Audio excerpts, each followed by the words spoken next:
Mga kabulilit, halika na, tayo'y magkwentuhan, dito sa Bulilit Channel.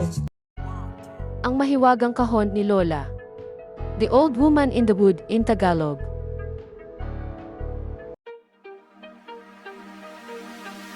Hello kabulilit! Gusto niyo bang makarinig ng kwento tungkol sa isang mahiwagang kahon na kayang magbigay ng kaligayahan?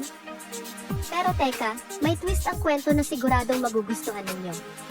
Kaya huwag kayong aalis, at siguraduhin tapusin ang video para malaman ang sikreto sa dulo. Tara, simulan na natin ang mahiwagang kwento ni Lola Puring at ang kanyang lumang kahon.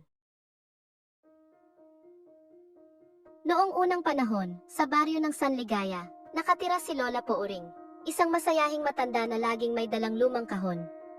Hindi alam ng mga taga-baryo kung ano ang laman nito, pero kahit anong tanong nila, ngingiti lang si Lola at sasabihin, "May tamang panahon para malaman nyo." Isang araw, tatlong bata, si Tina, Biboy, at Miko, ang nagplano na tanungin muli si Lola. "Lola, ano po ba talaga ang laman ng kahon nyo? Mahiwaga ba talaga ito?" Tanong ni Tina, na mahilig sa mga kwento ng pantasya. Ngumiti si Lola. "Gusto nyo bang malaman? Pero bago ko ipakita, hayaan nyo muna akong magkwento." Sabi ni Lola, "Noong bata pa ako, naligaw ako sa gubat. Habang umiiyak ako, isang ermitanyo ang lumapit sa akin. Binigyan niya ako ng kahon na ito. Sabi niya, ang kahon ay may magic. Pero may kondisyon dapat itong gamitin para sa ikabubuti ng lahat." Laking gulat ng mga bata nang buksan ni Lola ang kahon.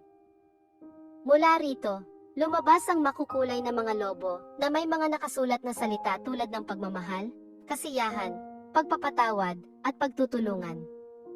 Ang mga lobo ay nagbigay saya sa buong baryo. Ang bawat isa na humawak sa mga lobo ay nakaramdam ng kaligayahan.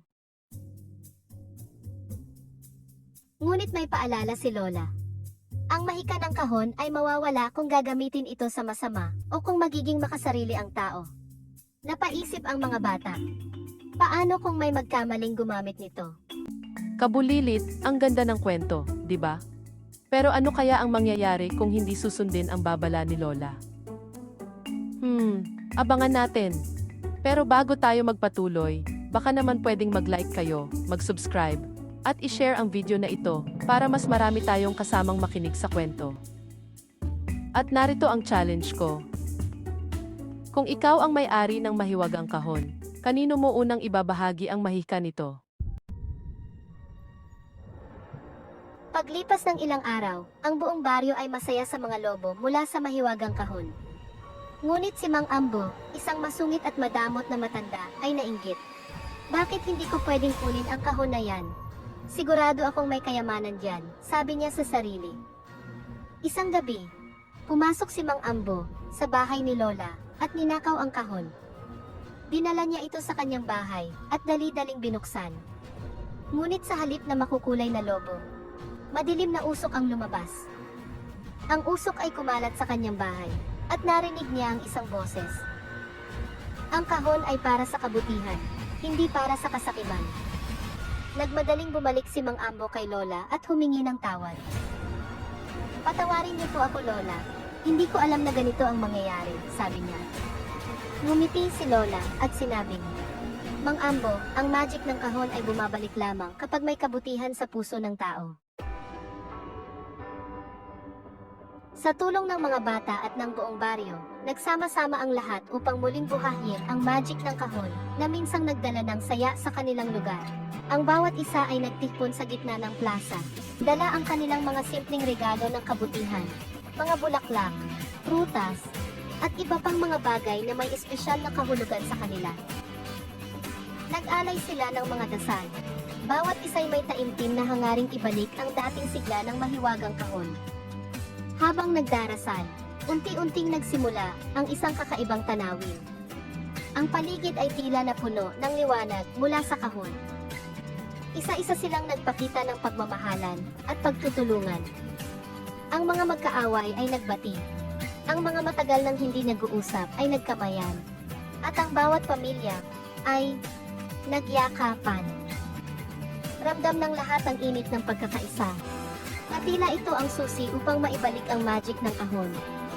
Kasabay ng kanilang mga gawain, ang mga bata ay nagsimulang kumanta ng awitin tungkol sa pag-asa at kabutihan. Ang kanilang mga tinig ay tila musika na nagbibigay inspirasyon sa bawat isa.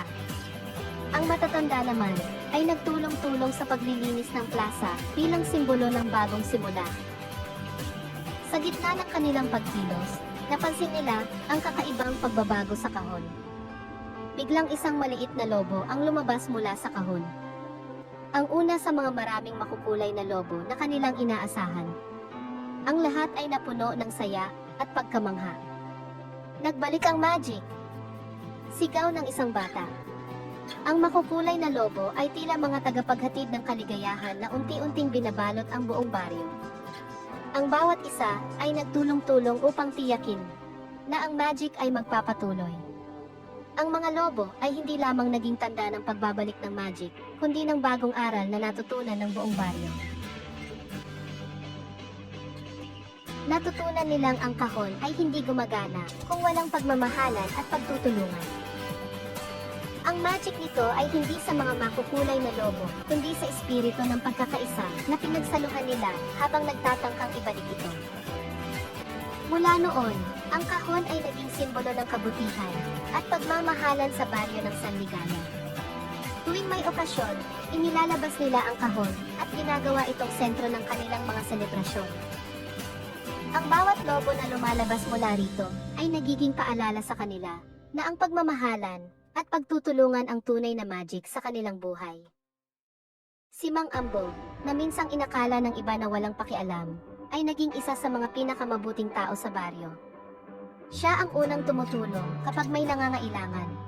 At ang kanyang boses ang laging naririnig kapag may problema sa baryo.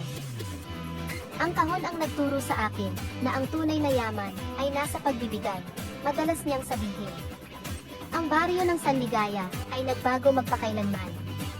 Ang magic ng kahon ay hindi lamang tungkol sa mga makukulay na lobo, kundi sa pagbabagong nangyari sa puso ng bawat isa. Ang baryo ay naging mas masaya, mas mapagmahal, at mas matulunan din. Ang kwento ng kahon ay nanatiling buhay.